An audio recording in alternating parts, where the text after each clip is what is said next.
ભક્ત ગોરા કુંભાર. આવું બોલો છો? સરખું જુઓ. મારા જીવનમાં આજે પહેલી વાર એવું બન્યું છે કે કોઈના હાથની રેખાઓ રાતોરાત બદલાઈ ગઈ હોય. હજુ ગઈકાલ સુધી તારા જીવનમાં અને હાથની રેખામાં કૃષ્ણ દેખાતા હતા. એક જ રાતમાં રેખા કેવી રીતે બદલાઈ ગઈ સમજાતું નથી.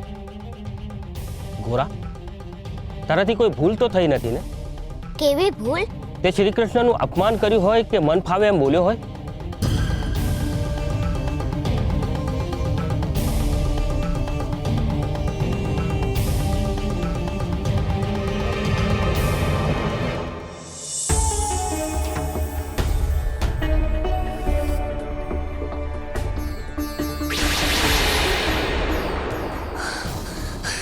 મને માફ કરજે ગોરા, પણ મારી વિદ્યા અને ગણતરી એવું કહે છે કે હવે પછી કૃષ્ણ તને ક્યારેય નહીં મળે. હજુ ગઈકાલ સુધી તારા જીવનમાં અને હાથની રેખામાં કૃષ્ણ દેખાતા હતા. ગોરા, તારાથી કોઈ ભૂલ તો થઈ નથી ને?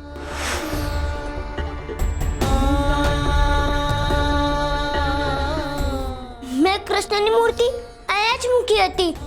એ ક્યાં જતી રહી હશે? કૃષ્ણ મને હાથ છોડીને હાલે ગયા હશે.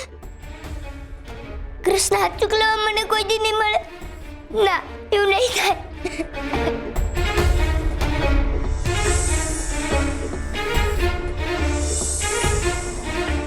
ક્યાં છે કૃષ્ણ?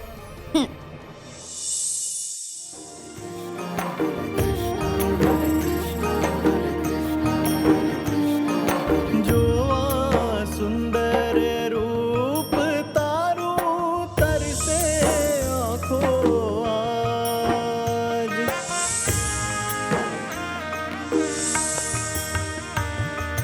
જોવા સુંદર રૂપ તારું તરસે આંખો આજ. હરિયાઉં તારે પાસ સુણી બંસી થારે આજ.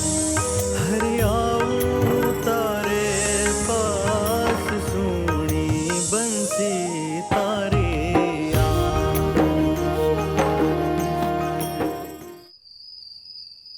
હરિના નામનો રે સૌથી મોટો છે આધાર. એ ગોરા, ન્યા શું કરે છે? રહેવા દે તો એને. એવું ન કરાય ગોરા. આ આટલા તોફાનો કરીએ ને ઈ તો હરીને ન ગમે. ગોરા, અરે માટલું રહેવા દે, ફૂટી જાહે. ગોરા, સાંભળ તો કાનત. આ ક્યારની હું બૂમો પાડું છું, તારા કાને વાત નથી ઉતરતી. હારું, તાર નથી સાંભળવું ને તો જો હવે હું તારી કેવી ભલે કરું છું. ઊભો રહે તું. ગોરા, ક્યાં ગયો પાછો તું? હંધાઈ હેનો જાય છે. ગોરા, એક વાર કીધું ને આઈ જાય. તને બહુ હંતાવાનો શોખ છે ને? ઠીક છે, હવે જો હું તને કેવો હંતાડું છું. ગોરા, એ ગોરા, ઊભો રહે તો.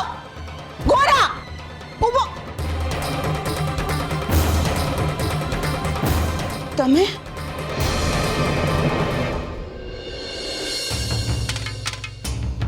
કેમ હું ન હોઉં?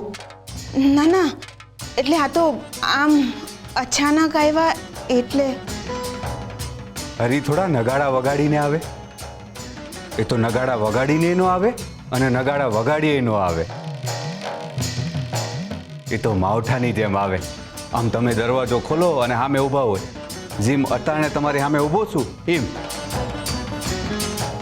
હું કૃષ્ણ અને આ રૂકમણી. હું કૃષ્ણ અને આ રૂકમણી. હે બેન, તમે માટલા ચકાસો છો તો માણાને હજુ ન ચકાસી એકા? અરે તમે મને ઓળખો જ છો. હું તો રમૂજ કરું છું. મને ઓળખો નહીં? હું તો પહેલા આવી ગયો છું આ ઘરમાં. આ પહેલી વાર આવી છે. હું માધવ ને આ મારી પત્ની રકમા. એ હંધાઈ ને જય શ્રી કૃષ્ણ. જો બાપા, આપણે ઘેર નવા કૃષ્ણ આવ્યા.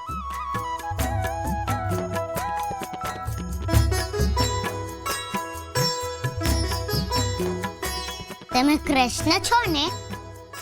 હા, હું જ કૃષ્ણ છું. બાપા જો આમની અંદર એક કૃષ્ણ છે.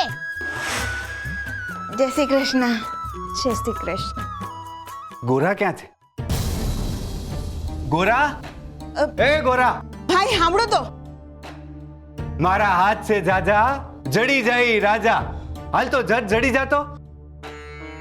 ભાઈ સાંભળો, ગોરા છે ને હંતાઈ ગયો છે એમ જ ને. રકમા, ઈ મારા જેવો જ રમૂજી છે હો. મેં એનું નામ લીધું ને એના ભેગો જ હંતાઈ ગયો છે. અમારા બેમાં પકડા પકડીની રમત હાલ્યા જ કરે છે. પણ જો અબ ઘડી એને ગોતી કાઢું છું. ગોરા, એ ગોરા, ભાઈ.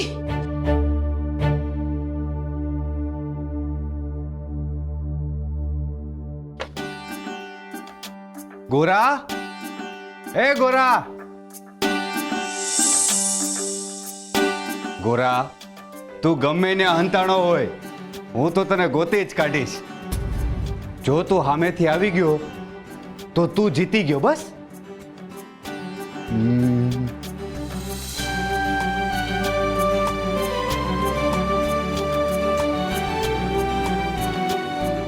આ મારો બેટો મારા કરતા એ વધારે હોશિયાર છે હો. લાગે છે મારે જ એને ગોતવો પડશે.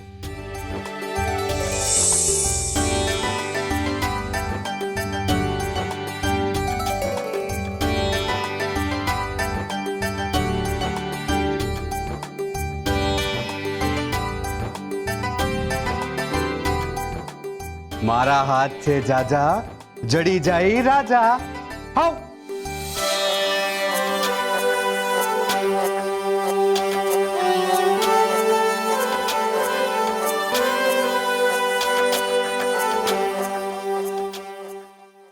દેવીબેન, ઓ દેવીબેન.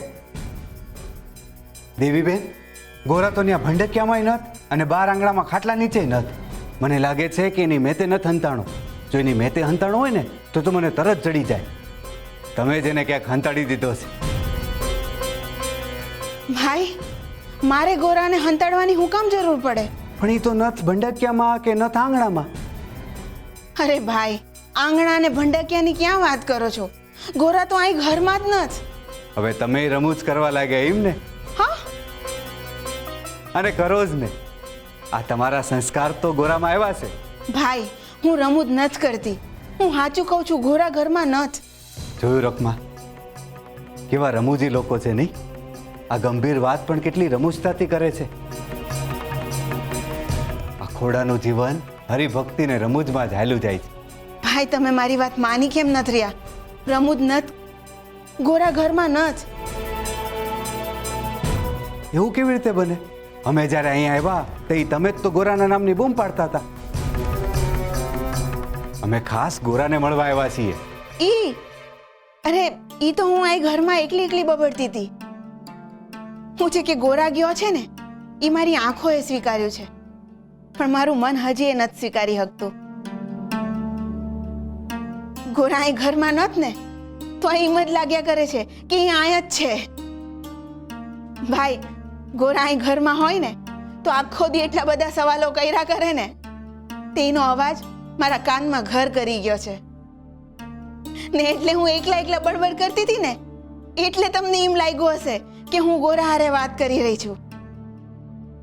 બાકી ઈ તો એના બાપાની હારે એના મામા ન્યા ગયો છે. એટલે ઈ આવે ત્યારે નિરાતે તમારે આવજો ને. નિરાતે આવજો? નાના દેવીબેન, અમારે ગોરાનું ખૂબ અગત્યનું કામ છે. તમારે ગોરાનું કામ છે? હા, ગોરાનું કામ તો રસ્તે જતા લોકોને પડે ને એવો છોકરો છે ઈ. અને ગોરા હાટું જ તો અમારે પગપાળા અહીંયા આવવું પડ્યું છે. હા દેવીબેન, હવે અમે એને મેળવીને અટાણે અહીંયાથી નહીં જઈ શકીએ. પણ તમારે ગોરાનું કામ શું છે એ તો કયો. માટી ખૂંદતા ખૂંદતા આખી જિંદગી વહી ગઈ. આમ ફરો હાથમાં ચાલુ અને માટલાની તાસીર સમજાઈ જાય. માટીનો પિંડ હાથમાં આવે અને એનું ભવિષ્ય હું ભાખી દેતો.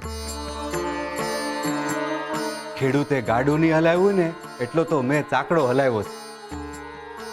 કોડિયા, માટલા, તાવડી, કેટલા ઠામ મારા હાથની કરામતનો લાભ લઈ ચૂક્યા છે. પણ જે ગોરાના હાથમાં કારીગરી છે ને એ કારીગરીએ મને ખુશ કરી દીધો. આ ટેરવાને હજી એ કૃષ્ણની મૂર્તિ બનાવતા નથી આવડતું. ગોરાના હાથમાં પિંડ પડે અને પિંડ પ્રભુ થઈ જાય. બસ એ કારીગરી મારે ગોરા પાસેથી શીખવીશ. ભાઈ તમારી વાત સાચી, પણ ગોરા તો અહીં ઘરમાં જ નથી. અને મને માફ કરજો કે તમને નકામો ધક્કો પડ્યો અહીં. ના ના, તમે શું કામ માફી માંગો છો? તમને ક્યાં ખબર હતી કે અમે આવવાના છીએ? અને અમને ક્યાં ધક્કો પડ્યો છે? આ ગોરા નહીં આવે ને ત્યાં સુધી અમે અહીંયા જ રહેવું. ફાવશે ને રકમા? જેની હારે તમે હો એને ન ફાવે એવું બને? અરે પણ મારી વાત તો સાંભળો. ગોરા તો એના મામાને ઘેર ગયો છે ને ક્યારેય પાછો આવશે એની ખબર નથી. એમાં શું છે ને કે બહુ દી પછી એના બાપાના હારે એના મામાને ત્યાં ગયો છે ને, તો કદાચ થોડા દી ત્યાં રોકાઈને પણ આવે. દેવીબેન, હાચે ગોરા એના મામાને જ ઘેરે ગયો છે ને? હે ભાઈ, હું તમારી આગળ જૂઠું હું કામ બોલું? પણ અમને તો એમ લાગે છે કે તમે ને પરમાભાઈએ ગોરાને ક્યાંક હંતાડી દીધો છે. તમે શું આવું બોલો છો? દેવીબેન, તમે જરાય મનમાં ન લેતા હો. તમે તો જાણો છો ને આમનો સ્વભાવ રમૂજી છે. તમે સેજ જે ચિંતા ન કરો, જ્યાં સુધી ગોરા નથી આવતો ત્યાં સુધી અમે અહીંયા જ રહેવાના છીએ. અરે પણ દેવીબેન, અમારે ક્યાં આમનામ રહેવું છે? એને મજાના માટલા બનાવશું અને વેચવાય જાવું, અને અહીંયા રહેવાના તમને કાવડે આપશું.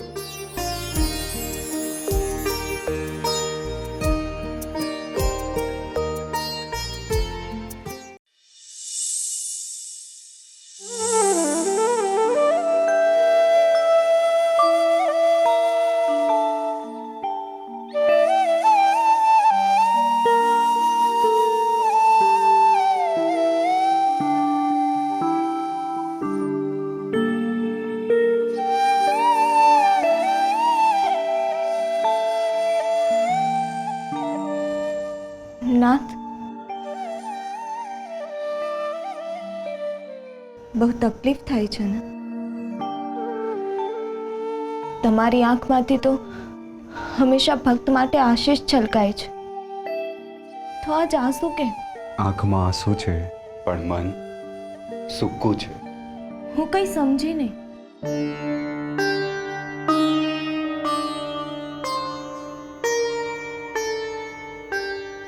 અત્યાર સુધી ગોરા મને જોવા માટે તરસી રહ્યો હતો, એમ હું એને જોવા માટે તરસી રહ્યો છું. નાથ, તમે તો ત્રણેય લોકથી પણ અજાણ નથી.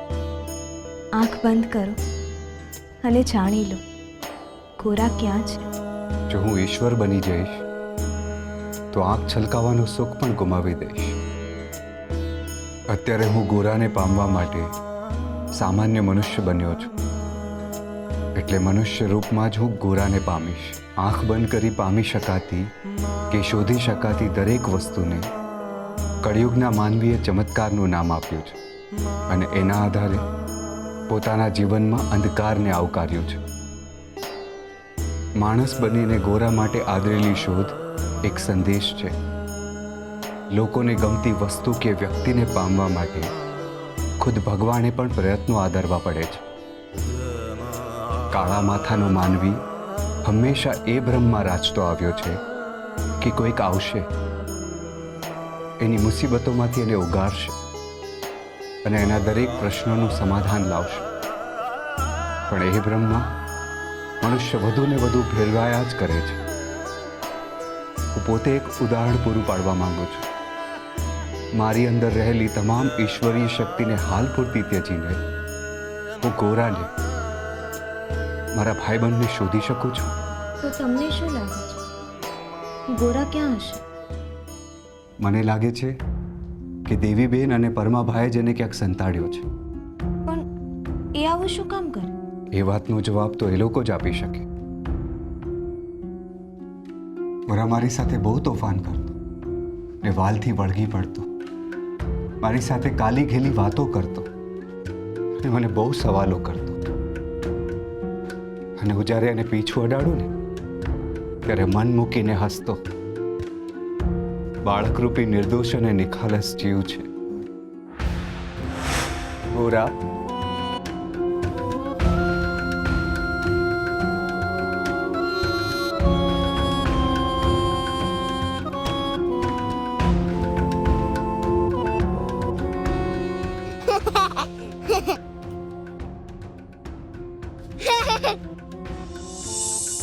બહુ હારા છો. હું એક દી તમને કૃષ્ણને મળાવીશ. પણ તમે તમારી શ્રદ્ધા ઓછી ન કરતા. કૃષ્ણ છે ને બહુ રૂપાળા છે.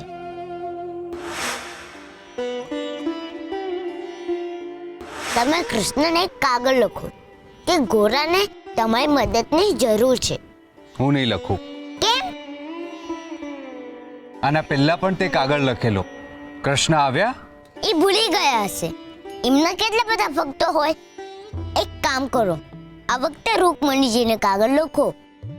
એ કહેશે તો એમને આવું જ પડશે ને. બાપા કે છે કૃષ્ણ વાત ન સાંભળે ને તો રૂકમણીજીને કહેવાનું. એમની વાત તો સાંભળવી જ પડે ને.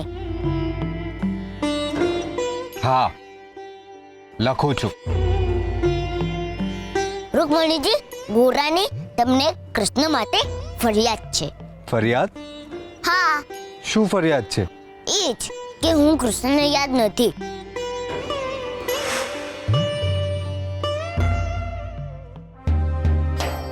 રૂકમણી, મારે ગોરાને મળવું છે. મારે એને મનાવવો છે. મારે એને ભેટવું છે. ના, તમે આસક્ત થઈ રહ્યા છો. હું પણ તમારી સાથે જ છું. મેં પણ તમારી જેમ વેશ બદલ્યો છે. પણ અત્યારે તમે જે રીતે બોલી રહ્યા છો એમાં મને ભારોભાર આસક્તિ દેખાઈ રહી છે. હા, કારણ કે અત્યારે હું ભગવાન નથી. હું ભક્ત છું. કૃષ્ણ ભક્ત, ગોરાનો ભક્ત. મને એની તરસ છે. જેમ મને મળવા માટે ગોરા બેબાકડો બન્યો હતો, એમ હું પણ એને મળવા માંગુ છું. મારે એને જોવો છે. અને આ આસક્તિ નથી રૂકમણી, આ તો તરસ છે, જે એને જોયા પછી જ ભાંગશે. યાદ. કંઈ યાદ આવે એનો અર્થ એ નથી કે ભૂલાઈ ગયું હતું. એનો અર્થ એ છે કે અંતરના ઊંડાણમાં હેત બનીને સચવાયું હતું, જે હવે ધબકારા બનીને સંભળાવા લાગ્યું છે. જે સતત આંખની સામે હોય અને અચાનક આંખથી અળગો થઈ જાય તો આંખને અતડું લાગવા લાગે, જાણે મનગમતા રંગો ચાલ્યા ગયા હોય. અંધારું આંખને ઘેરી વળે એવી ક્ષણે એની એક યાદ જ હોય છે, જે અજવાસનું કિરણ બની હૂંફ આપે છે. વાલ સોયાનો વિરહ વેદના આપે છે, જ્યારે એની મીઠી યાદો એના પર મલમ લગાડે છે. જે ભૂલાઈ જાય એ ક્યારેય પાછું યાદ નથી આવતું. યાદ એ આવે છે જે ઊંડે છુપાયું હોય. યાદો હંમેશા આંખોમાં આંસુ અને હૈયામાં હેત આપે છે. એક વ્યક્તિની યાદ સાથે એની સાથે સચવાયેલી વાત અને એની સાથે થયેલી અનેક મુલાકાત આંખ સામે તરવરે છે. અને એ જ જીવન છે. એ જ જીવાયેલી અને સચવાયેલી ઉત્તમ ક્ષણો છે. જે હૃદયના ઊંડાણથી જીવાયું હોય એ એક સુંદર યાદ બનીને હંમેશા આપણી સાથે રહે છે. યાદ એ હજુય સંબંધ અકબંધ છે એની સાબિતી આપે છે.